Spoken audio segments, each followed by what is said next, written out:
नमस्कार, KH life Himachal देख रहे हैं आप और मैं हूं आपके साथ पूजा राजपूत। हिमाचल की सियासत में अब लड़ाई सिर्फ कुर्सी की नहीं, किरदार की भी हो गई है।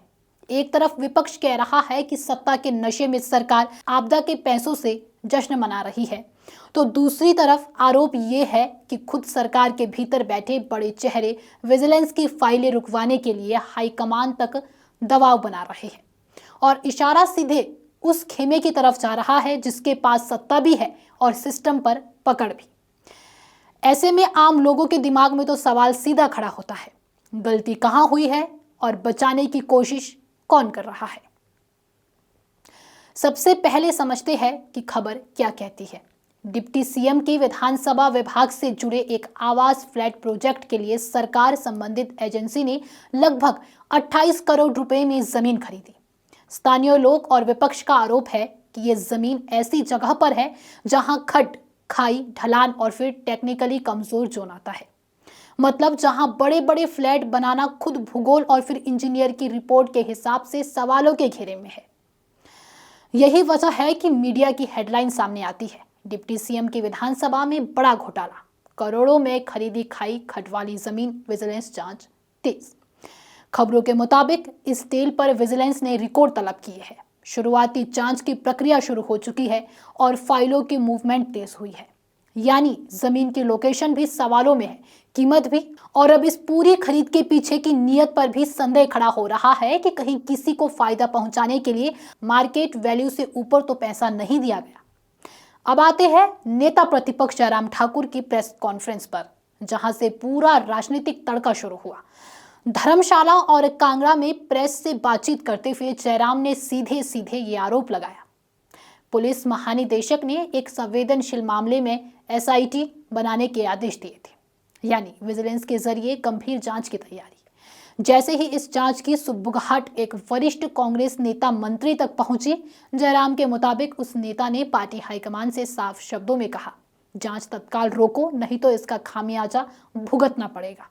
जयराम का यह दावा कि इस दबाव के कारण सरकार ने कदम पीछे खींचे, एसआईटी वाला फैसला रोक दिया गया और जिस शिकायत पर कार्रवाई हो रही थी उसे दबा दिया गया। यहां ध्यान देने वाली बात यह है कि जयराम किसी मंत्री का नाम नहीं लेते, केस नंबर नहीं बताते, लेकिन जनता के सामने ये सवाल जरूर छोड़ते हैं कि वह शिकायत क्या थी, उस पर एसआईटी क्यों बन रही थी, और अगर सब कुछ सही था तो फिर जांच रोकने की जरूरत ही क्या थी। यहीं से कहानी और भी पॉलिटिकल हो जाती है। जयराम ठाकुर आगे तंज कसते हुए कहते हैं, कहीं वही नेता तो नहीं जिसने मंडी के जश्न मंच से कहा था कि ऐसे नहीं चलेगा। अब मंडी के उस जश्न कार्यक्रम और अन्य सरकारी मोर्चों पर डिप्टी सीएम मुकेश अग्निहोत्री के कई भाषण पहले ही सुर्खियों में रहे हैं, जहां उन्होंने अफसरशाही पर तलक कमेंट किए, सीएस, डीजीपी जैसे बड़े अफसरों को मंच से ही कठोर संदेश दिए और सिस्टम पर कड़े शब्द बोले। इसी वजह से सियासी गलियारों में तुरंत ये जोड़ बना कि जयराम का सीनियर मंत्री प्लस मंडी वाली लाइन किस तरफ इशारा हो सकता है। इशारा भले ही डिप्टी सीएम के खेमे की तरफ माना जा रहा हो, लेकिन कानून की भाषा में अभी किसी वरिष्ठ नेता के खिलाफ लिखित नामजदगी या फिर चार्जशीट नहीं हुई है। मतलब कहानी अभी राजनीतिक आरोप और फिर शुरुआती जांच की स्टेज पर ही है।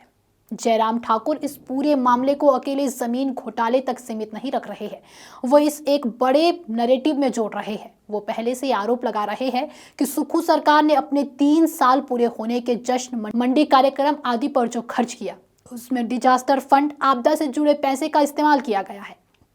उनका दावा है कि एचआरटीसी का करीब 2 करोड़ का बिल और कुल 10 करोड़ से ज्यादा की राशि आपदा के नाम पर आए पैसों से जोड़ दी गई, जो असल में आपदा पीड़ितों पर खर्च होने चाहिए थी। अब जब 28 करोड़ की संदिग्ध जमीन खरीद, विजिलेंस, एसआईटी रोकने वाला आरोप और फिर आपदा फंड से जश्न वाली बात, ये तीनों चीजें एक साथ बोली जाती है, तो विपक्ष जनता के सामने ये तस्वीर खड़ी करना चाहती है कि ये सरकार पैसे पर भी सवालों में है, जमीन पर भी और जांच पर भी। यानी विपक्ष का पूरा फ्रेम ये है, करप्शन, पावर का दुरुपयोग और अंदरूनी गुटबाजी तीनों मिलकर सुक्खू सरकार को कमजोर कर रहे हैं। हाँ, मीडिया रिपोर्टों में यह साफ है कि 28 करोड़ वाली जमीन डील पर सवाल उठे हैं, लोकेशन खट खाई जैसी बताई गई है और विजिलेंस ने रिकॉर्ड तलब करके शुरुआती जांच की भी शुरू की है। लेकिन पूरा एग्रीमेंट, ऑडिट रिपोर्ट और अंतिम निष्कर्ष अभी पब्लिक डोमेन में नहीं है। जयराम ठाकुर का बयान है कि डीजीपी की एसआईटी बननी थी और एक वरिष्ठ मंत्री ने हाईकमान से कहकर उसे रुकवाया, नहीं तो खामियाजा भुगतना पड़ेगा। मालूम पड़ा है कि एक इंक्वायरी के आदेश हुए हैं और एक विजिलेंस इंक्वायरी के आदेश जो है वो मुख्यमंत्री के, क्योंकि विजिलेंस मुख्यमंत्री के अधीन है, क्योंकि होम डिपार्टमेंट उनके पास है। कांग्रेस के एक वरिष्ठ नेता के खिलाफ विजिलेंस की इंक्वायरी के आदेश किए गए हैं और डीजीपी ने उसमें एसआईटी कॉन्स्टिट्यूट करने की प्रोसेस शुरू कर दी थी। और फिर वो जाकर के वो नेता दिल्ली जाकर के पार्टी हाईकमान को मिल करके आता है और पार्टी हाईकमान को कहा कि ऐसे नहीं चलेगा। अल्टीमेटम दिया कि अगर इस जांच को नहीं रोका गया तो मैं 1 हफ्ते के अंदर अपना त्यागपत्र पद से दे दूंगा। वो कौन मंत्री हैं, कौन वरिष्ठ नेता हैं कांग्रेस के? क्या वही तो नहीं है जिन्होंने मंडी के उस जश्न की सभा में कहा था कि ऐसे नहीं चलेगा? आनन फानन में उस जांच को अब दबा दिया गया है।